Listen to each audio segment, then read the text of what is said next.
জননীৰ সন্তান জাগা জাগা শক্তিমান জাগা মাতৃপ্ৰাণ জননীৰ সন্তান আকৌ যদি যাব লাগে শৰাই ঘাটলৈ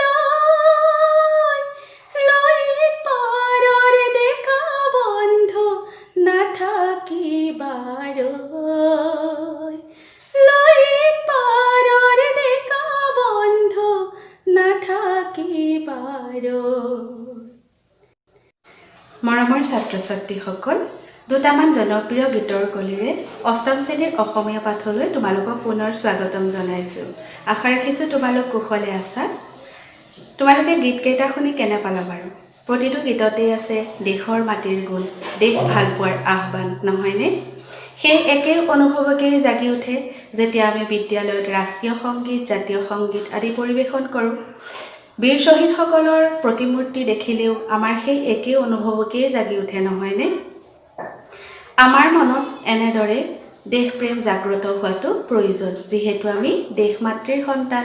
দেশ ৰক্ষা কৰাৰ দায়িত্ব আমাৰেই। আজি আমি তেনে এজন বীৰ পুৰুষৰ দেশপ্ৰেমেৰে ভৰা কাহিনী জানিবলৈ পাম, যিজন বীৰ পুৰুষৰ বীৰগাথা আমাৰ অসমীয়া পাঠ্যপুথিত দ্বিতীয় অধ্যায়ত যুগমীয়া শৰাইঘাট নামেৰে সন্নিৱিষ্ট কৰা হৈছে। পাঠ্যপুথিৰ মূল কথাখিনিলৈ যোৱাৰ আগতে আহাচোন আমি সেই বীৰ পুৰুষৰ বীৰগাথা লিপিবদ্ধ কৰি অসমীয়া জাতীয় জীৱনলৈ এক আদৰ্শ হিচাপে চিন দি থৈ যোৱা এই পাঠটিৰ লেখক ডক্টৰ সূৰ্য কুমাৰ ভূঞাদেৱৰ বিষয়ে কিছু কথা চমুকৈ জানি লওঁ। লেখকৰ পৰিচয়। এই পাঠটোৰ লেখক হৈছে ডক্টৰ সূৰ্য কুমাৰ ভূঞা। 1892 চনত নগাঁৱত জন্মগ্ৰহণ কৰা ডক্টৰ সূৰ্য কুমাৰ ভূঞা অসমৰ পুৰণি বুৰঞ্জী উদ্ঘাটন, সম্পাদনা আৰু প্ৰকাশৰ এজন প্ৰবাদ পুৰুষ। ইয়াৰ উপৰিও তেওঁ বৈষ্ণৱ কবিতাৰ আৰ্হিত ভানুনন্দন নামত জয়মতী উপন্যাস লিখিছিল। তেওঁৰ দ্বাৰা ৰচিত স্বৰ্গদেউ ৰাজেশ্বৰ সিংহ এখন মূল্যৱান গ্ৰন্থ। তেখেতে লিখা কবিতাসমূহ নিৰ্মালী নামৰ সংগ্ৰহটোত থোপ খাই আছে। এইদৰে তেওঁ অসমীয়া আৰু ইংৰাজী ভাষাত ১.৫ কোটিৰো অধিক গ্ৰন্থ ৰচনা কৰি অসমীয়া ভাষা সাহিত্যৰ ভঁৰাল চহকী কৰি গৈছে। এইজন মহান ব্যক্তিৰ মৃত্যু হয় 1964 চনত। ছাত্ৰ ছাত্ৰীসকল, আহাচোন পাঠটোৰ মূল কথাখিনি জানি লওঁ। তোমালোকে শৰাইঘাট দলংখন দেখিছানে? এইখন উত্তৰ গুৱাহাটীত অৱস্থিত। ব্ৰহ্মপুত্ৰৰ ওপৰত নিৰ্মিত এই দলংখনৰ দূৰত্ব 1492 মিটাৰ।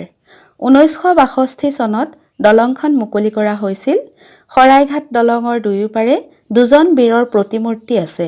সেই দুজন হ'ল বীৰ চিলাৰায় আৰু লাচিত বৰফুকন।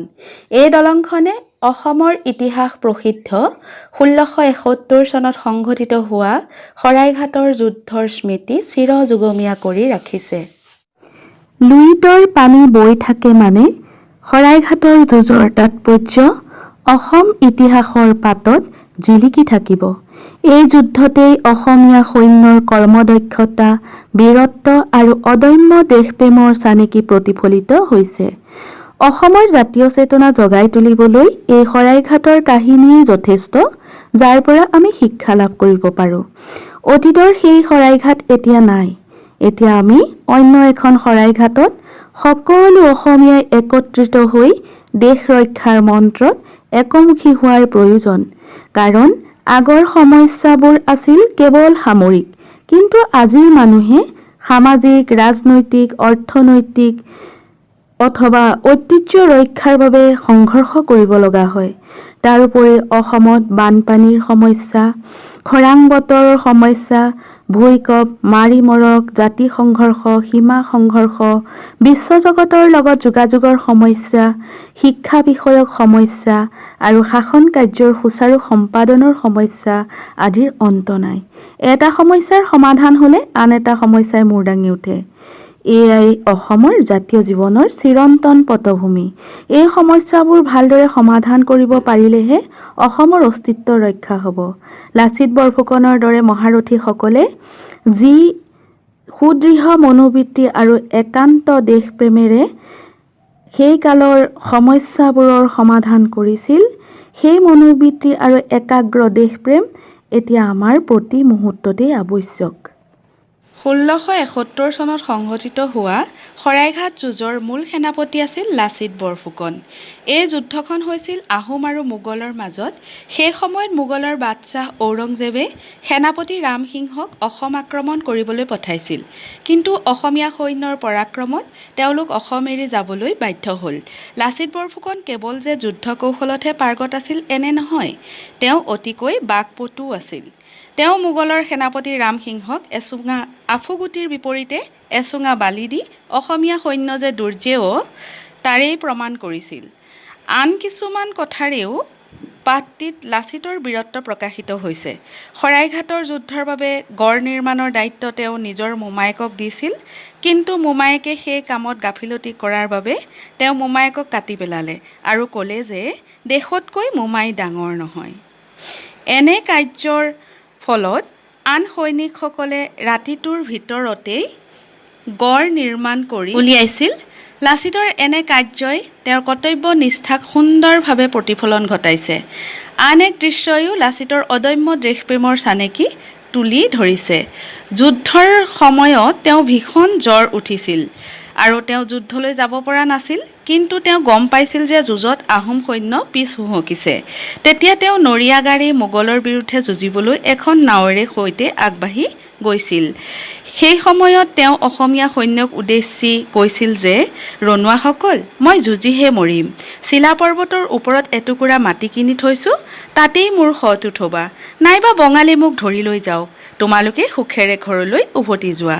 লাচিতৰ এনে উক্তি শুনি অসমীয়া গালৈ তেজ আহিল আৰু অতি পৰাক্ৰমেৰে যুঁজি তেওঁ মোগলক অসমৰ পৰা খেদি পঠালে।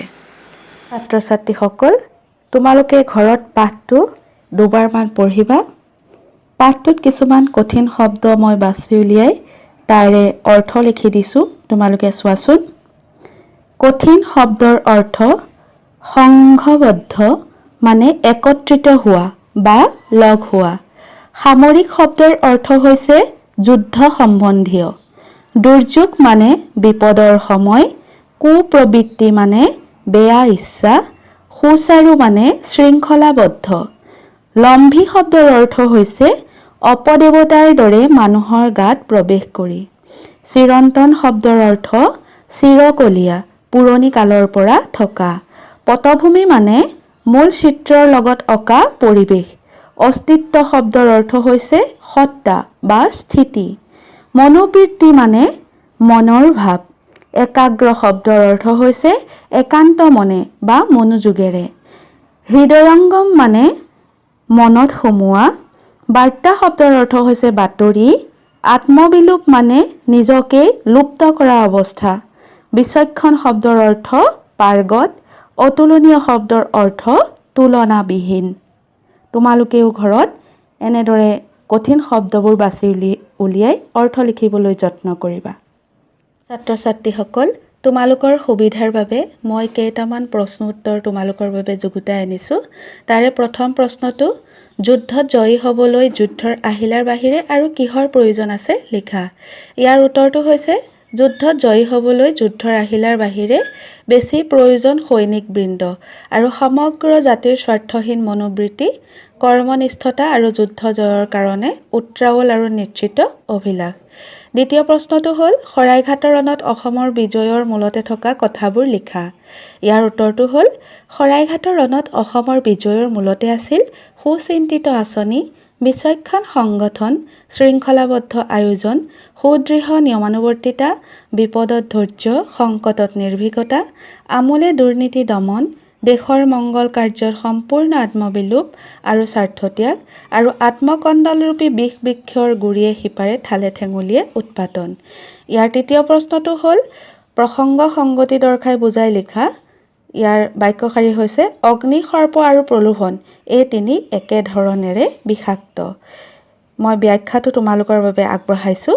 অগ্নি, সৰ্প আৰু প্ৰলোভন এই তিনি একেধৰণেৰে বিষাক্ত। উক্ত বাক্যশাৰী আমাৰ অসমীয়া পাঠৰ অন্তৰ্গত ডক্টৰ সূৰ্যকুমাৰ ভূঞাদেৱৰ দ্বাৰা ৰচিত যুগমীয়া শৰাইঘাট নামৰ পাঠটিৰ পৰা তুলি অনা হৈছে।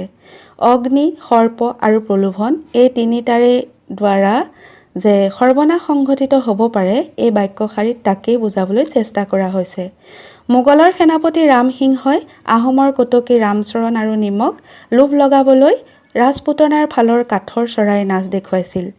ৰামচৰণে কাঠৰ চৰাই নাচ দেখি আচহুৱা চৰাইটোলৈ ঘনে ঘনে চাইছিল। ৰামচৰণে অসমীয়াক দেখুৱাবলৈ চৰাই এটি খুজিলে। ৰামসিংহই 2টা চৰাই দিলে। লাচিত বৰফুকনে মোগলৰ সেনাপতিক চৰাই খোজা দায়ত ৰামচৰণক লোৱা লগাই থলে। কাৰণ লাচিতে জানিছিল যে অগ্নিয়েই হওক বা সৰ্পই হওক বা প্ৰলোভনেই হওক এই তিনি অতিকৈ সৰ্বনাশী। প্ৰলোভন এবাৰ যুদ্ধ শিবিৰত প্ৰৱেশ কৰিলে সৰ্বনাশ সংঘটিত হ'ব। মোগলৰ সেনাপতিয়ে আহোমৰ শিবিৰত এই প্ৰলোভনৰ সৰ্প মেলিব বিচাৰিছিল যদিও লাচিতৰ বিচক্ষণতাত বিফল হৈছিল। ছাত্ৰ ছাত্ৰীসকল, গৃহকৰ্ম হিচাপে মই তোমালোকৰ বাবে কেইটামান প্ৰশ্ন আনিছোঁ। তাৰে প্ৰথম প্ৰশ্নটো হৈছে চিলাৰায় দিৱস কি তাৰিখে পালন কৰা হয়?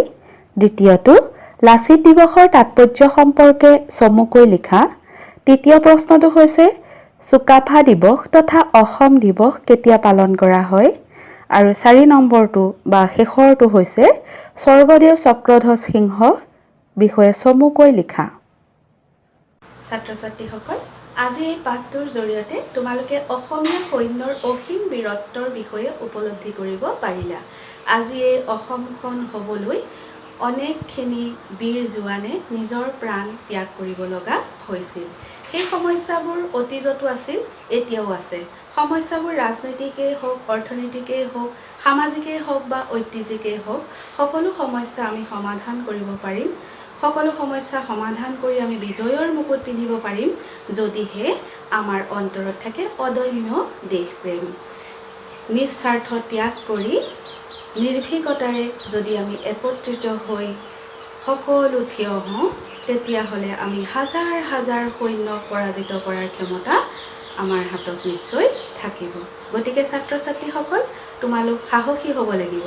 কৰ্তব্যনিষ্ঠাৰ লগতে দেশপ্ৰেমকো নিজৰ জীৱনত আগস্থান দিব লাগিব।